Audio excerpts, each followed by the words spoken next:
거슬리는 큐잉에 예전에 되게 재밌게 들었던 게 있는데, 어떤 선생님이 수업을 들어갔는데 옳지 기다려 만약에 이렇게 하시는 거예요. 우리 티칭을 위한 그런 준비 단계가 있어요. 뭐가 되냐면 강조 기법이에요. 이런 강조 기법들이 티칭의 맛을 살린다고 표현하시면 돼요. 그러니까 우리가 어떤 이야기를 듣더라도 어떤 사람의 이야기는 너무너무 재밌게 시간이 순삭해. 근데 어떤 사람 이야기는 사실 똑같은 얘기인데 너무 지루한 거야. 그래서 이런 부분에서 차이가 온다라는 부분을 생각하면 좋을 것 같아요. 그래서 연습하실 때는 이 단어의 그 뜻에 맞춰서 목소리 톤을 먼저 내보는 거를 많이 추천을 드리고, 그래야 문장을 읽을 때 뭔가 노래를 하듯이 자연스럽게 흐름으로 표현을 할 수가 있게 돼요. 그리고 제가 항상 강조하는 거는 연기하듯이 하라고 해요. 나 연기 전공자 아닌데 사람들이 저보고 뮤지컬 하면 잘하겠대요. 표정도 풍부하고 말도 와 이렇게 하니까. 그래서 연기를 하듯이, 왜냐면 연습할 때는 맥시멈 100을 해줘야 돼. 100을 해야 사람들 앞에서 말할 때는 50%가 나오는 거예요. 그래서 제가 예전에는 진짜 안 믿기시겠지만 리액션이 별로 없던 사람이었어요.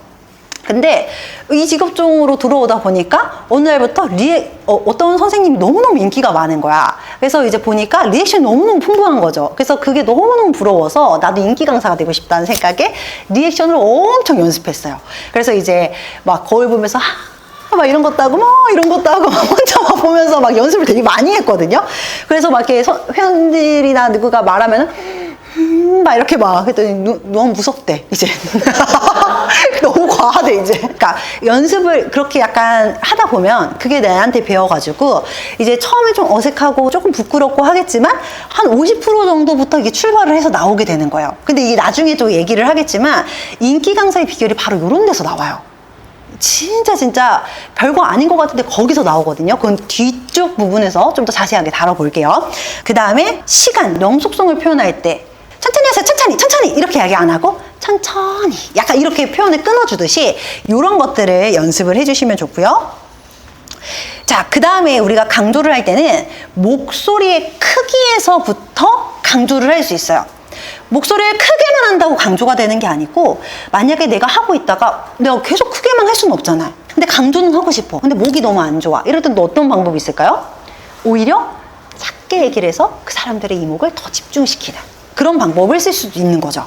그렇죠? 그래서 헌들에다 이렇게 시키다가도 이렇게 시키기도 하죠.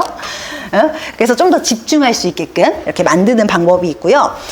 그렇지만 가장 그래도 좀 더 쉬운 방법은 목소리를 크게 할 때 강조가 된다라는 부분. 그리고 속도는 우리가 강조를 하고 싶을 때 빨리 말하는 것보다 천천히 얘기해 주는 게 오히려 훨씬 더 집중이 될 수 있어요. 근데 모든 게 천천히 얘기하게 되면 강조가 아니라 지루한 표현이 될 수가 있게 되는 거죠. 이해가 되시죠? 자, 그래서 얘기를 할 때는 또 강조를 할 때 어떤 표현을 쓰냐면 이렇게 적절한 그러니까 쉼표를 만들어 주셔야 돼요. 그러니까 내가 수업을 해. 회원님 기어가는 자세에서 허리를 꺾이게 하지 마시고 복부를 척추방향으로 집어넣으시고 무릎과 다리를 일직선으로 만들어서 이 상태에서 척추를 허리부터 정수리까지 일직선으로 만들어 봅니다 라고 얘기를 하게 되면 도대체 이게 무슨 말인지 제대로 이해하지 못할 때가 많이 있잖아요. 그러면 이거를 강조하기 위해서 뭘 얘기를 해주면 좋냐? 쉼을 넣어주는 거예요. 우리 기어가는 자세를 만들어 보시고 그 다음에 우리 척추의 세팅을 한번 같이 한번 해볼까요? 하면서 이제 얘기가 들어갈 수 있겠죠. 선생님들이 연습을 이건 진짜 많이 하셔야 돼요. 템포 맞추는 거를 진짜 어려워하세요. 자, 볼게요. 우리가 호흡을 해요. 마시고 내쉬고 후. 근데 이 마시고 내쉬고의 이 템포가 어떨 때는 너무 길어. 마시고 내가 막 말하다 보니까 너무너무 길어지는 거야. 그래서 이 사람이 마시고 있는지 숨을 참고 있는지 내뱉고 있는지를 모를 때 내쉬고 이게 하나인 거야. 이거와 아까 거는 너무 다르죠. 템포가 다른 거예요. 그러니까 회원들이 운동을 할 때 불편감을 느낄 수 있겠죠.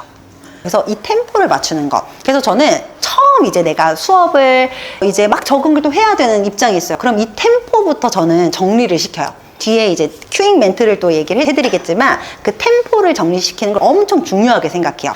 그래야 굉장히 베테랑처럼 보이고 그 안에 들어갈 멘트들을 얼만큼 넣어야 될지가 그때 보여요. 근데 한번 그렇게 정리를 해두면 나머지 나의 강사 생활은 조금 편해요. 근데 그게 정리가 안 되고 너무 이제 템포를 맞추지 않는 게 습관이 됐어. 그럼 그거 고치기 너무 힘들어져요. 그래서 마시고 처음에 저는 시키는 게 해요. 내쉬고 후 하나 이걸 하나 무조건 시켜요. 이걸 10개 하라고 해. 그럼 이제 나중에 이 템포가 맞춰졌어요. 그럼 이제 동작과 함께 똑같이 마시고 내쉬고 후 하나 마시고 내쉬고 후 둘 이걸 동작을 맞춰요. 그 다음에 뭘 하냐?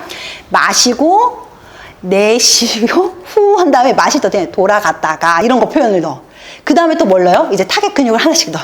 마시고 내쉬면서 후 허벅지 앞쪽 힘 들어가고 마시고 돌아왔다가 내쉬는 호흡에 후 주의 좀 넣는 거예요. 무릎이 꽝 하지 않게 둘 해서 내가 쓸 멘트들을 그 템포 안에 다 넣을 수 있는 연습을 초반에 해두시면 나중에 굉장히 빨라져요. 그래서 이런 피드백을 저한테 받았던 선생님들은 똑같은 1년 했던 선생님들끼리 비교를 해보면 완전히 달라져 있어요. 진짜 이거는 그냥 제가 하는 말이 아니고 내가